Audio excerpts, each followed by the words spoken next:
우리 한 절씩 교독해서 읽겠습니다. 무릇 그리스도 예수와 합하여 세례를 받은 우리는 그의 죽으심과 합하여 세례를 받은 줄을 알지 못하느냐?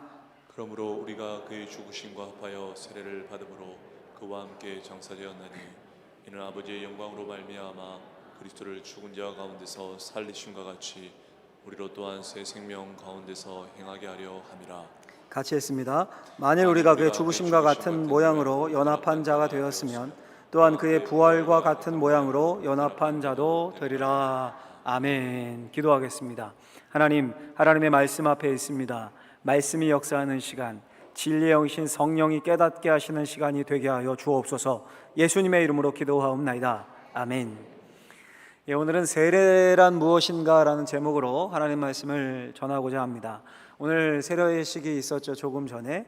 세례는 성찬과 함께 예수님께서 명령하시고 또 사도들이 직접 행한 중요한 예식입니다.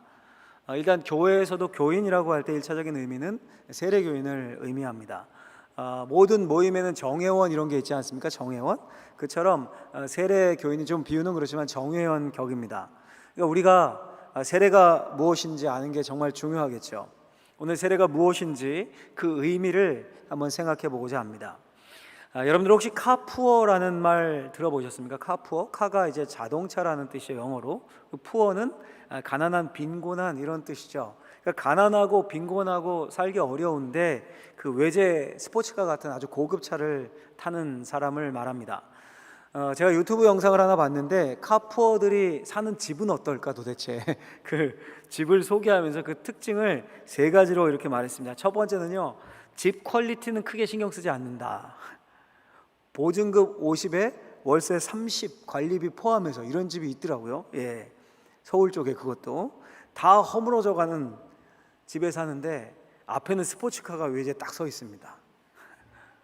둘째로 반면에 주차장 퀄리티는 크게 신경 쓴다. 자기 사는 집은 신경 안 써도 주차장은 좋아야 된다는 거예요. 세 번째로 집이 안 좋아도 주차장만 좋으면 된다. 주차장만 좋으면 자기 살 집은 뭐 어떤지 돌아보지 않고도 주차장만 보고 계약한대요. 수입의 80% 이상을 차량을 유지하는 데 씁니다. 제가 본 영상에서는 자동차를 우리 아기 이렇게 표현하더라고요. 우리 아기. 여러분 무슨 말입니까? 카푸어들은요 자나깨나 자동차 생각입니다. 그 자동차가 삶의 중심입니다. 꿈에도 그리던 그 외제차가 자신의 삶에 들어온 그날부터 삶이 완전히 바뀐 겁니다. 차를 중심으로 삶을 개편하고 그 차 유지하기 위해서 투잡, 쓰리잡을 띱니다. 여러분 물론 이 바람직한 삶은 아니겠죠. 자기 분수에 맞게 사는 게 좋겠죠. 하여간 근데 그런 분들이 있어요. 카푸어라고. 완벽하게 좋은 예는 아니지만요, 우리가 예수님을 믿는 게 마치 이와 같습니다. 처음에는 그냥 교회 옵니다. 어른들 표현으로 댕긴다 이런 말 하잖아요. 댕기는 거예요. 그냥 왔다 갔다. 원래 기독교 가문에서 태어났던, 아니면 친구의 권유든, 아니면 삶의 큰 어려움을 만나서 종교 하나쯤 가져볼까 이런 마음이든 그냥 교회에 나옵니다. 그러다가 어느 순간 예수님이 내 삶에 쑥 들어옵니다. 말씀을 통해 그렇구나, 마음이 열리게 되고 예수님을 믿게 됩니다. 그 다음에는 예수님이 삶의 중심에 있게 됩니다. 예수님이 너무 귀한 것임을, 예수님을 믿는 게 너무 귀한 것임을 알고 맛본 후에는 삶 전체가 바뀌게 됩니다. 예수님이 모든 걸 바꿔버립니다. 여러분 카푸어들은요, 분에 넘치는 자동차에 집착하면 집착할수록 그 인생이 점점 더 힘들어져요. 왜냐하면 타다 보면 고장 나잖아요. 오래되면. 그럼 목돈 들어가고 어떻게 버팁니까? 빚이 늘고 어려워지지만 예수님을 믿는 건 이게 반대입니다. 예수님께 집착하면 집착할수록 그 인생이 보배로워집니다. 그 예수님을 믿고 삶의 중심에 놓는 것이 내적인 변화라면 세례는 그 외적인 표현입니다. 세례식은. 그러니까 세례의 의미를 우리가 이렇게 정의를 내려볼 수 있습니다. 제가 한번 해봤는데 정의를 같이 한번 화면을 보고 읽어보도록 하겠습니다. 세례는 예수님을 믿고 삶 전체가 바뀌어 예수님의 사람이 되는 것이다. 예수님을 믿고 중심에 두고 삶이 바뀌어서 예수님의 사람이 되는 거예요. 여러분 좀 전에 말씀드린 것처럼 처음에는 어떤 게 교회 가볼까? 그러다가 나중에는 모든 삶의 중심에 예수님이 있게 됩니다. 한마디로 예수님의 사람이 되는 겁니다. 그 예수님의 사람이 되겠습니다라는 의식이요 표징이 바로 세례예요. 세례식입니다. 여러분 다시 한번 기억하기 쉽게 제가 정리를 해드리면 세례는 이꼴 뭐냐 하면 한번 읽어보겠습니다. 세례 이꼴 뭐라고요? 예수님의 사람 되기. 되기, 예수님의 사람 되기 잊으시면 안 돼요. 제가 이 사실 세례 받을 때, 세례식 할 때 여러 번 설교를 통해 간혹 강조를 하곤 했는데 잘 기억이 안 나시죠? 오래되고 그래서 괜찮아요. 다시 배우고 이제 마음에 새기십시오. 예. 다음에 또 세례식 때 예수님의 사람 이야기를 할 때 하셨던 이야기인데 이렇게 기억이 나셔야 돼요. 여러분 오늘 본문을 보면요, 우리가 읽은 로마서 6장은 예수를 믿는 사람들이 어떤 사람들인가에 대해 말합니다. 그 중에서 오늘 읽은 본문은 그 모습을 그림으로 이미지화해서 설명을 합니다. 이해하기 쉽게. 우리 6장 3절 말씀을 같이 한번 본문을 다시 읽어보겠습니다. 무릇 그리스도 예수와 합하여 그의 죽으심과 합하여 세례를 받은 줄을 알지 못하느냐. 아멘. 무릇 그리스도 예수와 합하여, 말 뒤에 제가 괄호로 표시했습니다. 이게 무슨 의미냐면 예수와 연합하는 이런 의미예요. 예수님과 합하는 것, 예수님과 연합하는 것이 세례의 의미란 말입니다. 여러분 그럼 예수님과 연합한다는 것이 이게 무슨 말입니까? 이 구절을 영어로 보면 이렇게 되어 있어요. Baptized into Jesus 이렇게 되어 있습니다. into라는 게 전치사잖아요. 몸으로 들어간다라는 의미를 가진 전치사죠. 여러분 신약 성경을 보면 세례를 주다, 이거 동사잖아요. 세례 준다, 이 동사 baptize, 이 동사가 늘 in이 아니라 into라는 전치사와 함께 쓰입니다. into라는 전치사와. 뭐 이제 영어 공부 시간 같아서 좀 그렇지만 그래도 중요해요. 굉장히 중요하니까 집중해서 한번 들어보십시오. 전치사 영어의 in과 into의 차이가 뭡니까? 차이가 사전에 보면 이렇게 되어 있습니다. in은 뭐뭐 안에, 뭐뭐 속으로의 뜻으로 단순히 장소를 나타낸다. into는 뭐뭐 안으로, 뭐뭐 으로의 뜻으로 내부로 향하는 동작이나 움직임을 나타낸다. 여러분 예를 들면요, 좀 뭐 이 말로는 무슨 말인지 모르겠지 않습니까? 예를 들면 in the church 그러면 교회 안에 있는 거예요. 교회 안에 있다 할 때 in을 쓰는 거예요. in. 그 장소 안에 있는 겁니다. 예배당 안에 이럴 때. 반면에 into the church 그러면 교회 안으로 들어간다, 방 안으로 들어간다, 예배당 안으로 들어간다 이럴 때 쓰이는 거예요. 자, 그러니까 사도 바울이 굉장히 많이 씁니다. 굉장히 많이 쓰는데 in Jesus Christ, 예수 그리스도 안에라는 뜻이에요. 예수 그리스도 안에. 이 바울 신학의 핵심입니다. 바울 서신서의 핵심이에요. 예수 그리스도 안에, in Jesus Christ. 근데 그 예수 그리스도 안에 있기 위해서는 반드시 뭐가 필요한 겁니까? Baptized into Jesus. 예수께로 들어가는 세례, 예수님 안으로 들어가는 세례, 이게 꼭 필요한 겁니다. 여러분 예배당 안에 있으려면 어떻게 돼요? 문을 통과해서 예배당 안으로 들어와야 예배당 안에 있을 수 있죠. 그것과 똑같습니다. 세례를 통해서 예수님께로 들어가서 껌 붙듯이 딱 붙어서 예수님 안에 있게 되는 겁니다. 예수님과 안 떨어지는 거예요. In Jesus Christ가 이루어지는 거예요.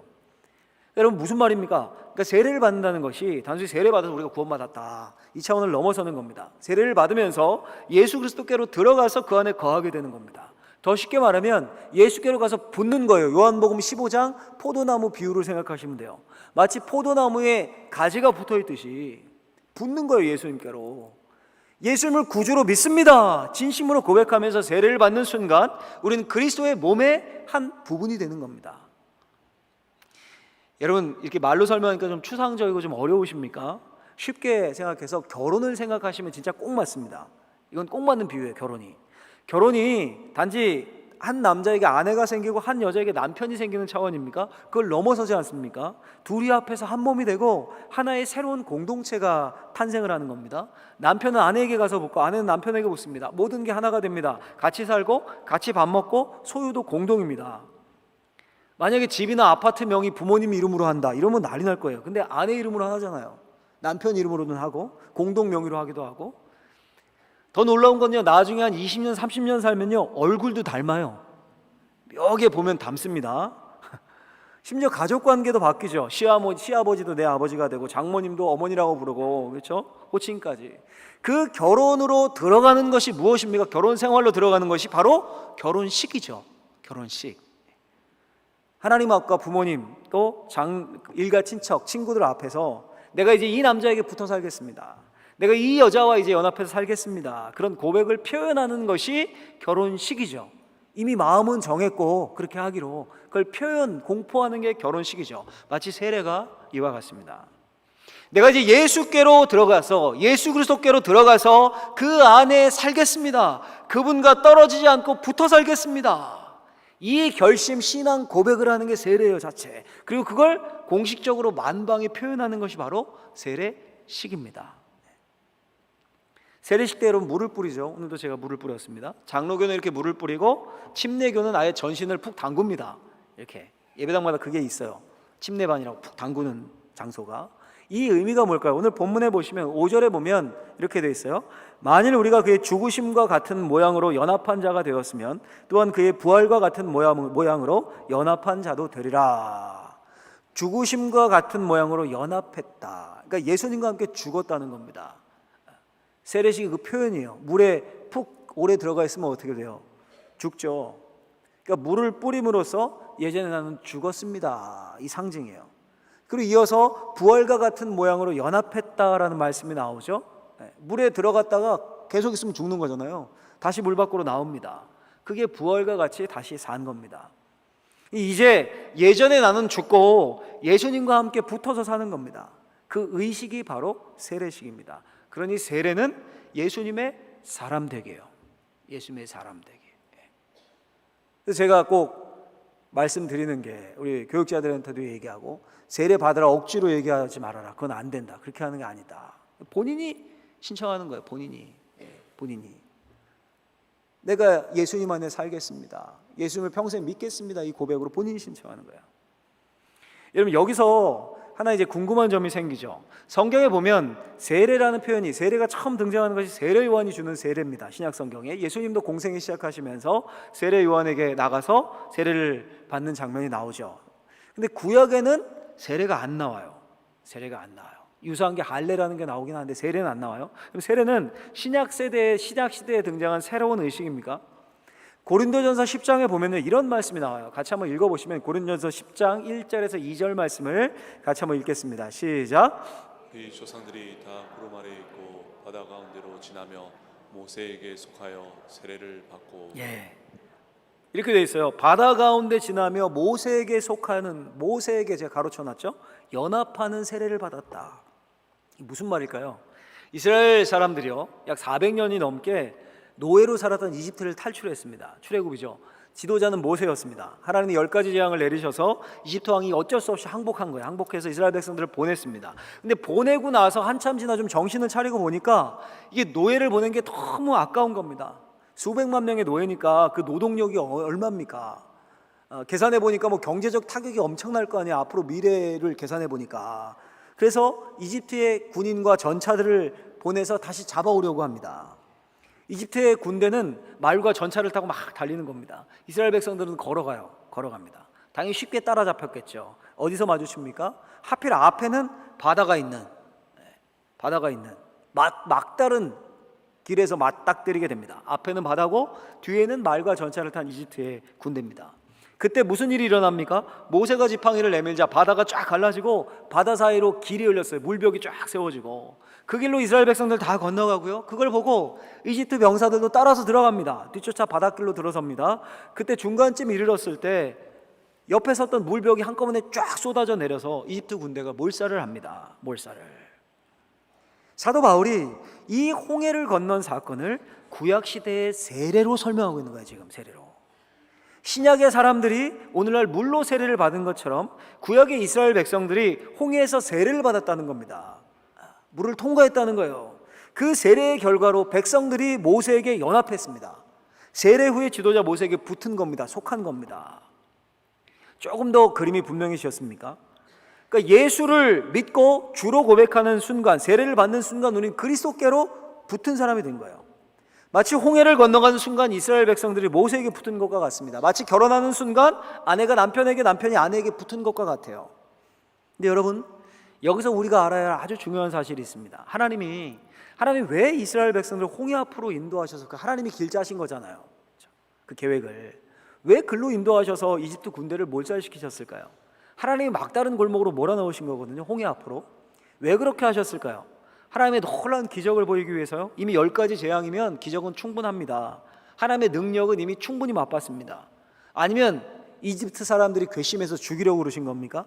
하나님이 이렇게 잔인한 분이십니까? 취미로 막 사람 죽일 정도로.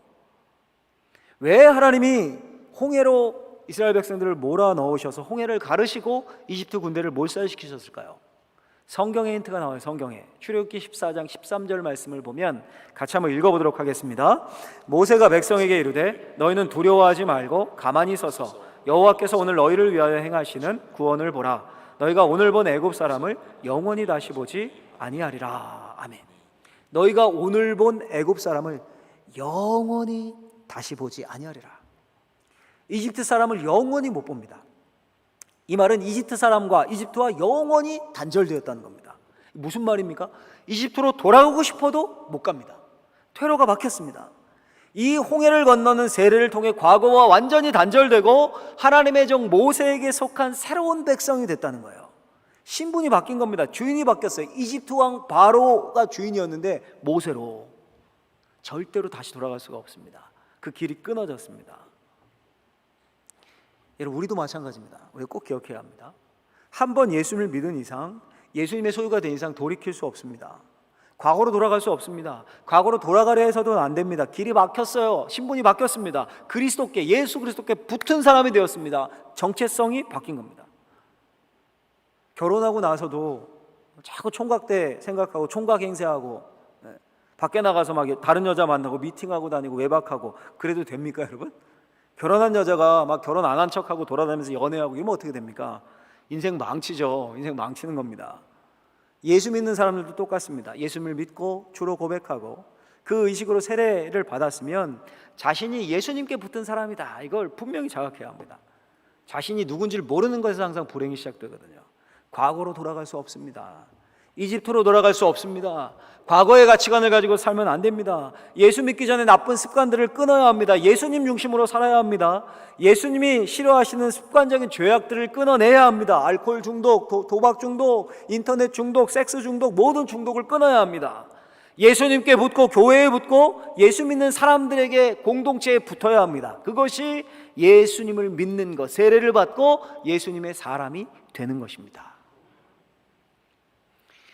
여러분, 우리가 금요 기도에 오신 분들은 알겠지만 금요 기도회 때 종종 자주 부르는 복음성가 중에요, CCM 중에 이런 찬양이 있습니다. 주님 뜻대로 살기로 했네. 아십니까? 후렴 아시죠? 후렴이 어떻습니까? 뒤돌아서지 않겠네. 오후면 더 노래를 잘했을 것 같은데 지금 이거 아시죠? 어떤 시련이 와도 수많은 유혹 속에도 뒤돌아서지 않겠습니다. 이 찬양의 원 제목이요, No Turning Back입니다. 돌아서지 않으리. 딱 맞는 거예요. 이게 예수님의 사람이 되는 거고 세례의 의미가 이거예요. 돌아서지 않으리. 예수 믿기 전으로 다시 돌아갈 수 없습니다. 돌아가서도 안 됩니다. 자꾸 이집트로 가려고 해서는 안 됩니다. 거기에 있는 좋은 것들은 예수님 안에 있는 복에 비하면 반딧불보다도 못한 겁니다. 여러분, 성숙한 남녀가 만나서 정말 온전하게 결혼 생활을 이루면서 10년, 20년, 30년 그렇게 누리는 만족과 분리를 통해서 얻는 그 말초적인 쾌락과 이게 비교할 수가 있겠습니까? 끝이 완전히 다르잖아요. 끝이. 그러니까 진짜 예수님을 믿고 예수님 안에서 오는 평안과 기쁨은 그 무엇과도 비교할 수가 없습니다. 이곳에 있는 모든 분들이 예수님께 붙은 예수님의 사람인 줄로 믿습니다. 평생을, 인생을 예수님의 사람으로 사는 저 우리 사랑하는 방언제일교회 성도님들 되시길 예수님의 이름으로 축원합니다. 다 이렇게 아멘 하셨어요. 아멘 하셨는데, 근데 여러분 조금 생각해 보면 이게 그리 간단한 문제가 아니야. 그리 쉬운 문제가 아닙니다. 왜 그렇습니까? 예수 믿는다고 갑자기 성자가 됩니까? 오늘 뭐 세례받고 이렇게 입교하고 이분들이 내일부터 성자가 돼서 막 뒤에 아우라가 생기고 막 말과 행동이 갑자기 거룩해집니까? 요리도 못하고 청소도 한 번 안 하고 엄마가 해주는 밥만 먹고 맨날 늦게 일어나고 늦잠만 잤던 막내딸이 결혼한다고 만능 살림꾼, 그 다음날부터 만능 요리사 됩니까? 아무데나 막 양말 휙 던지고 뭐 지저분했던 남자가 결혼한다고 그 다음날부터 깨끗해집니까? 잘 안 되죠. 예수 믿는 것도 그렇습니다. 어느 날 강력하게 성령께서 역사하셔서요, 눈물 콧물 다 쏟고 갑자기 막 술 담배 냄새도 맡기 싫고 역겨워지고 사람이 이렇게 확 변하는 경우도 있습니다. 그런데 그렇지 않은 경우가 더 많아요. 그러니 세례를 받고 예수님을 믿지만 이게 실감이 잘 안 나는 겁니다. 그리고 자꾸 과거로 돌아가려고 해요. 세상의 가치를 붙잡으려고 합니다. 여러분 어떻게 해야 될까요 도대체? 어떻게 해야 될까요? 그 답을 성경은 이렇게 우리에게 말합니다. 우리 두 번째 제가 정리해봤는데 같이 한번 읽겠습니다. 세례를 받고 예수님의 사람이 되었다는 정체성을 잊지 말아야 한다. 이 별것 아닌 것 같은데 정말 중요한 거예요. 내가 예수님의 사람이다. 이게 내 신분이고 정체성이다. 이걸 잊지 않는 겁니다. 여러분 정말로 당황스러운 것은요, 예수님을 믿었음에도 내가 구주로 고백해요. 아, 예수님 맞다. 성경이 말하는 예수님이 진짜 계셨고 나를 위해 죽으셨지. 구주로 고백해요. 그런데 아무런 변화가 없이 느껴지는 거예요. 아무런 변화. 교회 다니기 전이나 교회 다니기 후나 아무런 변화가 없어요. 그럴 수 있습니다, 여러분. 이미 예수를 구주로 고백하면 생명의 씨앗이 심긴 거예요. 생명의 씨앗이 심기면 금방 압니까, 여러분? 암이 우리 안에 생기면 처음에 알아요? 모르잖아요. 나중에나 되어야 알지 않습니까? 처음엔 막 정밀 조사하고 이러지 않으면 모르지 않습니까? 마치 예수의 생명도 그래. 예수의 생명이 심겼는데 못 느끼는 거예요. 우리가 변화가 없는 것 같아요.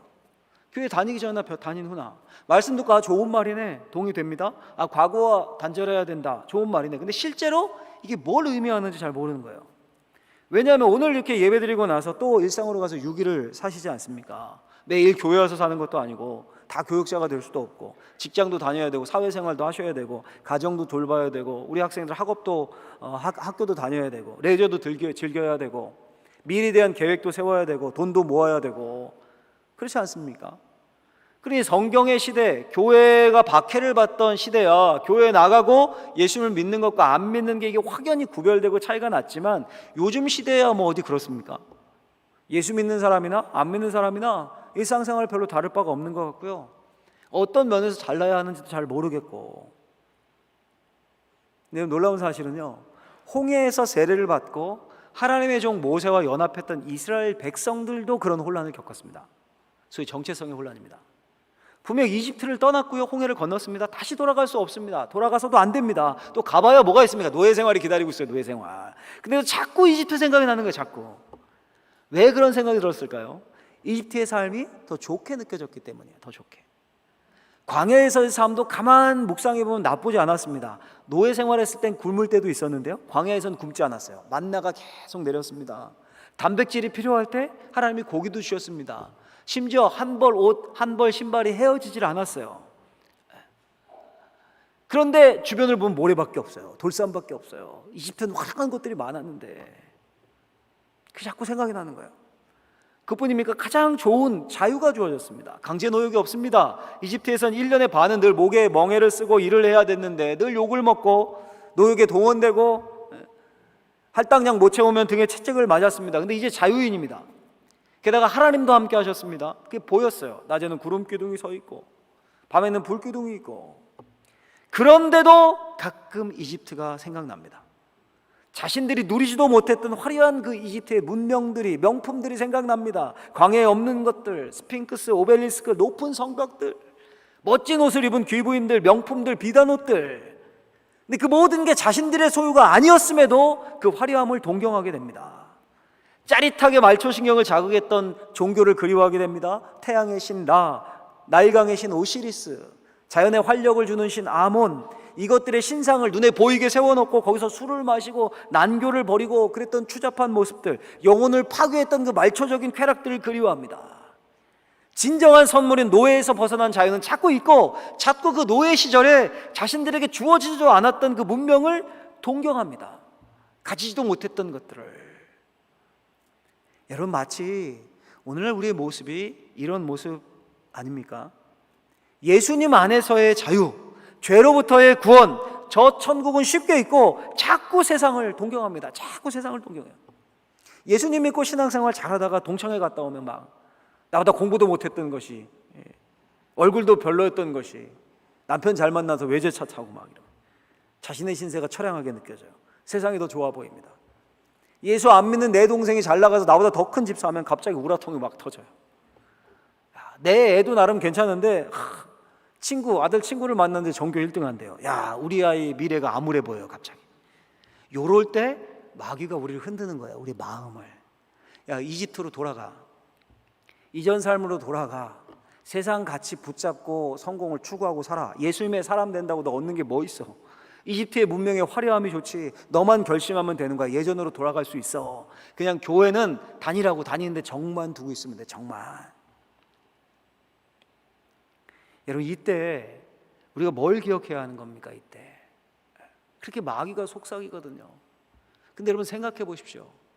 우리가 혼동 스트레스 받았던 것들이 다 그런 것들이었잖아요. 더 가지고 싶었는데 못 가졌어요. 우리의 좋은 아이로 키워서 좋은 대학 보내고 싶은데 안 됐어요. 그래서 안 달라고 막 스트레스 생기고, 사업에 성공하고 지금 명성 얻고 돈 좀 많이 벌고 그러고 싶었는데 안 됐어요. 그래서 그거 붙잡고 막 스트레스 받고, 그렇죠? 다 그런 것들이었잖아요. 근데 그걸 동경해요. 그 가치를 동경해요. 예수님을 믿는데 마치 이스라엘 백성들처럼. 이때 우리가 뭘 기억해야 합니까? 우리의 정체성이에요. 하나님의 백성으로서의 자부심과 기쁨과 자유입니다. 저 천국입니다. 오늘 본문 좀 밑으로 내려면 로마서 6장 11절에 이렇게 말씀해요. 우리 큰 목소리로 한번 읽어볼까요? 같이 한번 읽어보겠습니다. 이와 같이 너희도 너희 자신을 죄에 대하여 죽은 자요 그리스도 예수 안에서 하나님께 대하여는 살아있는 자로 여길지어다. 아멘. 죄에 대하여 죽고 예수님 안에서 하나님에 대하여 산 자임을 기억하라는 겁니다. 그게 우리의 정체성입니다. 그 무엇도 그리스도 예수 안에 있는 우리의 기쁨과 우리의 구원과 우리의 자유를 빼앗을 수 없습니다. 이집트의 것들, 세상의 것들, 예수님을 모르던 과거의 모든 것들, 예수님께 붙기 전에 우리가 추구했던 그 모든 것들은 우리에게 진정한 자유와 우리에게 진정한 구원을 주지 못합니다. 죄사함을 주지 못해요. 오히려 그것 때문에 더 스트레스만 받죠. 더 갖고 싶은데, 더 누리고 싶은데, 더 올라가고 싶은데 그렇게 안 되니까. 그게 세상입니다. 제가 여러분 이번 주에 그 세례식이 있고 세례에 관해 설교를 해야겠다 마음을 먹고 이제 몇 주 전부터 세례에 관한 책을 몇 권 이렇게 훑어보고 하다가 제가 읽은 책 중에 종교개혁자 마틴 루터의 이야기가 나오더라고요. 여러분, 종교개혁이라는 게 쉬운 일이었겠습니까? 캐톨릭 세계였잖아요. 국교, 그렇죠? 면죄부 팔고 막, 그렇지? 근데 그걸 개혁을 했어요. 물론 루터의 처음 의도는 이렇게까지 번질 줄 몰랐는데 95개조 반박문을 걸고, 다음 주가 종교개혁 기념주일이죠. 10월 마지막 주. 그걸 반박문을 걸고 막 종교개혁 불일 듯이 막 도화선처럼 터져가지고 여기저기서 불일 듯이 일어났습니다. 루터가 당연히 그 앞에 있었을 수밖에 없겠죠. 터트린 사람이니까. 얼마나 스트레스를 받았겠습니까? 막 잡으러 돌아다니고 지명수배가 내려지고 재판정에 서고 굉장히 힘들었겠죠. 그 과정을 거치면서 때로는 하나님 사랑에 대한 의심이 생기고, 때로는 주변의 환경이 돌아가는 것들, 이런 것 때문에 절망감이 들고, 때로는 예전에 그냥 캐톨릭 수사로 있었을 때는 편했는데 이런 생각도 들었었겠죠. 마틴 루터도 그랬습니다. 연약한 인간이었기 때문에.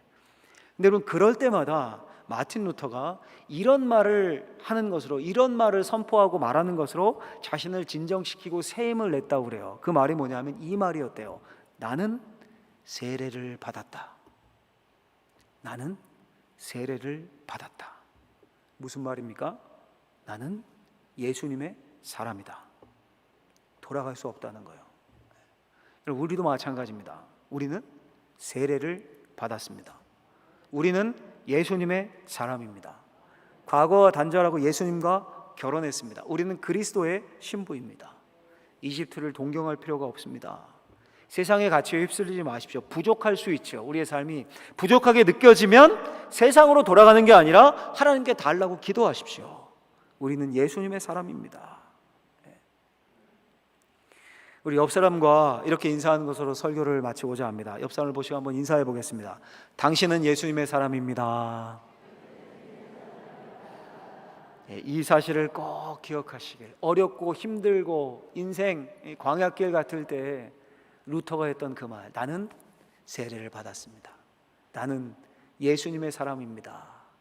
이 선포로 새 힘을 얻고 주님과 늘 동행하는 저와 우리 사랑하는 방어진제교회 성도님들 되시길 예수님의 이름으로 축원합니다. 축원합니다. 기도하겠습니다. 하나님 아버지, 우리는 예수님의 사람입니다. 이 정체성을 잊지 말고 힘들고 어려울 때 이 사실 기억해서 성령께서 주시는 새 힘 안에서 우리의 삶을 승리하는 삶으로 이끌어갈 수 있도록 은혜 더하여 주옵소서. 예수님의 이름으로 기도하옵나이다.